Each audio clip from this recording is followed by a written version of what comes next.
The world is a genuinely strange place, filled with corners of reality that most people thankfully never have to peek into. About 5 years ago, I spent some time working as a freelance private investigator. Whenever people hear that, they usually imagine something straight out of a Hollywood noir film. High-speed car chases, mysterious trench coats, and glamorous intrigue. But the reality of the job is far less exciting. Most of being a private investigator consists of sitting in a cold, parked sedan for 6 hours straight, sipping lukewarm coffee, and documenting completely mundane events.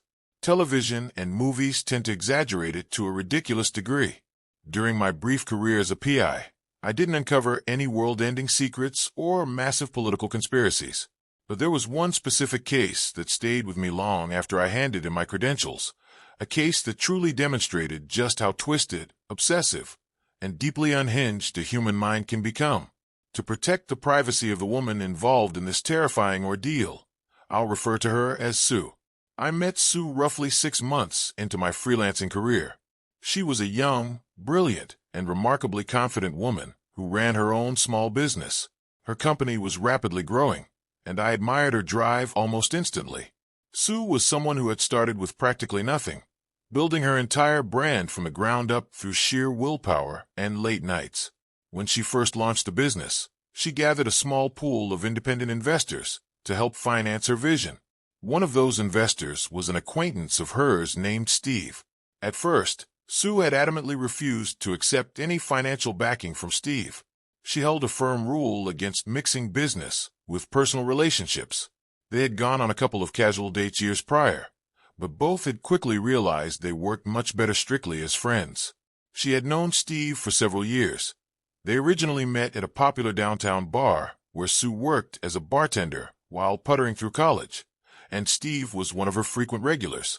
She never knew his exact age, but assumed he was roughly 10 to 12 years older than her.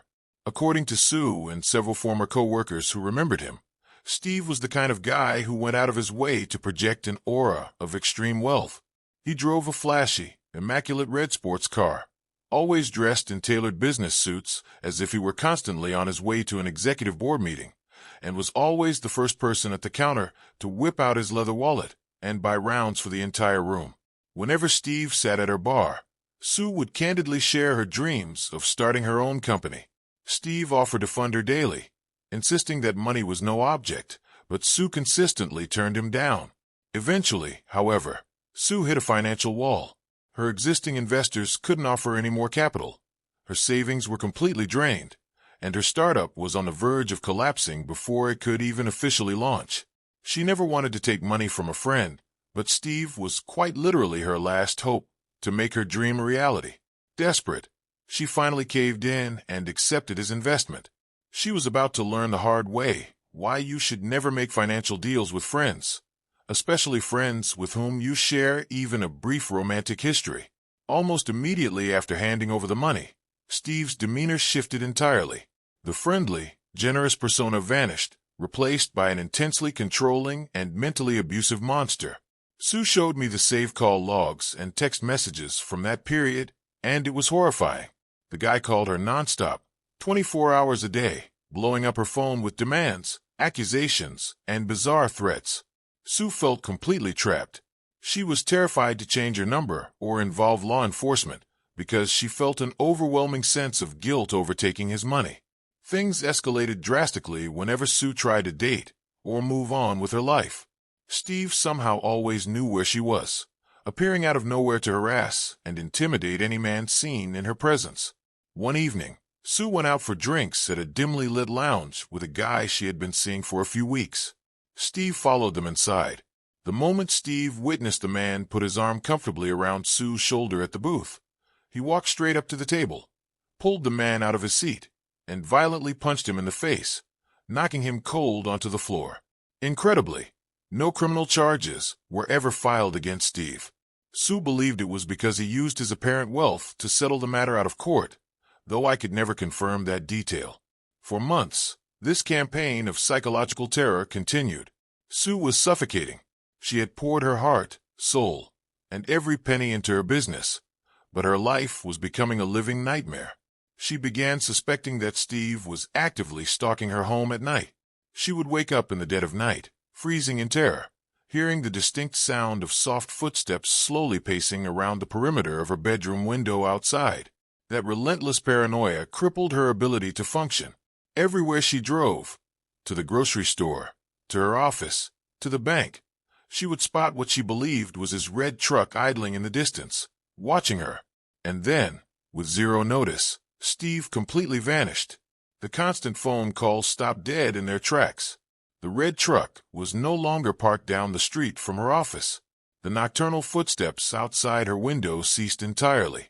It was as if he had simply evaporated off the face of the earth. Sue desperately hoped that he had finally gotten bored, found a new target, and moved on with his life. Over the next 2 years, Sue's life slowly returned to a state of normalcy. Her company finally took off, becoming extraordinarily successful. She eventually bought a beautiful new house in a quiet, secluded neighborhood to start the next chapter of her life. But as the years passed without any sign of Steve, she began thinking about him again. Not out of nostalgia or affection, but because she wanted to calculate every single dollar he had invested, write him a check, and sever any lingering connection he might think he had over her life. She tried calling the old number she had for him, but it was out of service. She searched for him across Facebook, Instagram, and LinkedIn, but he had zero digital footprint. She even drove back to the old bar where they had met and asked the long-term staff if anyone had seen him. Nobody had heard his name in years. It was as though he had dropped off the grid entirely. Eventually, Sue resolved to just let it go and move forward. But then, late one night, the nightmare restarted. At around 1:30 a.m., a heavy, deliberate knock echoed through her front door. Sue froze in her living room. She crept over to the side window near the front entrance and peered through the blinds. Standing on her porch was a tall, imposing figure, wearing a dark hooded sweatshirt pulled tight over his head. Her gut told her instantly that it was Steve, even though she couldn't clearly see his face in the shadows. He knocked again, harder this time. She stayed silent, barely breathing. The figure stood motionless on her porch for nearly 20 minutes before turning around and silently melting back into the darkness. The very next day, Sue reached out and hired me. She didn't want to play games anymore. She wanted me to locate Steve, verify his identity, hand him a certified check for his initial investment, and officially secure a paper trail so he could never bother her again. My investigation began immediately, but it didn't take long to hit a series of unsettling roadblocks. Within 48 hours of pulling records, I discovered something shocking. Steve was an alias. It wasn't his real name at all. Furthermore, I uncovered a disturbing pattern in background databases. He had played this exact same game in 3 other small towns over the previous decade, using different pseudonyms, flaunting an illusion of wealth, and targeting independent women to gain their trust and control their lives. But the most alarming discovery was that all public records for every known alias he used had gone completely dead roughly 2 years prior, the exact same time he had vanished from Sue's life. His rented properties had been abandoned overnight, his bank accounts were frozen or closed, and his paper trail had gone entirely cold. A few nights into my investigation, Sue called me in a frantic state at 2 a.m. The hooded figure had returned to her front door. I jumped into my car and rushed over to her house, but by the time I arrived, the porch was empty. I spent an hour combing the immediate neighborhood, making sure not to stray too far from her property in case he circled back. Sue was hyperventilating, terrified that he was going to force his way inside. I decided right then that I was going to set up a midnight stakeout in front of her home over the next few nights. I parked my unmarked sedan in the deep shadows across the street, positioned beneath a thick canopy of oak trees, with a clear view of her front entrance. On the third night of the stakeout, at precisely 2:15 a.m., a tall figure in a dark hoodie emerged from the tree line down the street, walking deliberately towards Sue's front door. I quietly opened my car door, stepped out onto the pavement, and began approaching the figure from behind. But as I closed the distance, my shoe clicked against a loose pebble. The figure snapped his head around, spotted me in the dim street lamp light, and instantly bolted. He was fast, but I had the advantage of adrenaline. He sprinted down the residential street and lunged directly into a dense, heavily wooded forest reserve that bordered the edge of Sue's neighborhood. Rather than chasing a potentially armed stalker into total pitch-black woods alone at night, I fell back to Sue's house, made sure she was locked inside safely, and urged her to spend the rest of the night at a family member's home. At first light, just as the sun was rising over the horizon, I returned to the edge of the woods to track where the man had fled. I pushed through the thick brush, following faint footprints in the damp mud. After about 10 minutes of walking deep into the dense timber, I stumbled across something that made the hair on the back of my neck stand up. Tucked away in a small clearing, hidden behind tangled vines and overgrown trees, was a dilapidated makeshift wooden shed. I approached cautiously, taking deep breaths, and slowly pulled the creaky wooden door open. Instantly, I was hit by a wave of sickening, unbearable stench, a combination of rotting food, unwashed human clothes, and stale filth. Someone was undeniably living inside this shelter, and they hadn't bathed in months. Thankfully, the shed was empty at that moment. The dirt floor was littered with crumpled fast food wrappers, rusted soda cans, and empty alcohol bottles. But the clutter wasn't the terrifying part of the structure. Positioned in the far corner of the shed was an old, rusted wheelchair. Sitting upright in the wheelchair was a full-sized plastic mannequin. The plastic head of the mannequin was battered, scuffed, and crudely covered in heavy cosmetic makeup, topped with a messy blonde wig.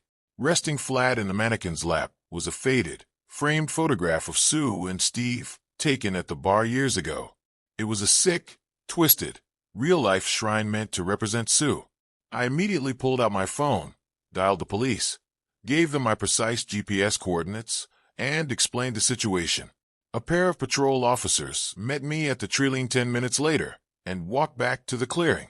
As we stood near the perimeter of the shed, listening carefully, twig snaps echoed through the trees. The hooded figure walked straight into the clearing, completely oblivious to our presence. Holding a bag of trash, he walked up to the open door of the shed and began muttering soft, incoherent sentences directly to the mannequin. The officers stepped out with their weapons drawn, ordering him to hit the ground. The man turned around and instantly flew into an unhinged, animalistic rage. He lunged violently at one of the officers, screaming incoherently, but they quickly tackled him to the damp earth and forced his arms into handcuffs. It was indeed Steve. The police had no way of knowing how long he had been living like a feral hermit in those woods, lurking in the dark and watching Sue's house night after night. He was a hollow, skeletal shell of a human being, unkempt, mentally broken, and living in squalor. We never found out where his alleged fortune went or how he lost everything. It still chills me to think about what would have happened if Sue had never hired me. If she had opened that door one night, or if he had decided to break in, things could have ended in unimaginable tragedy.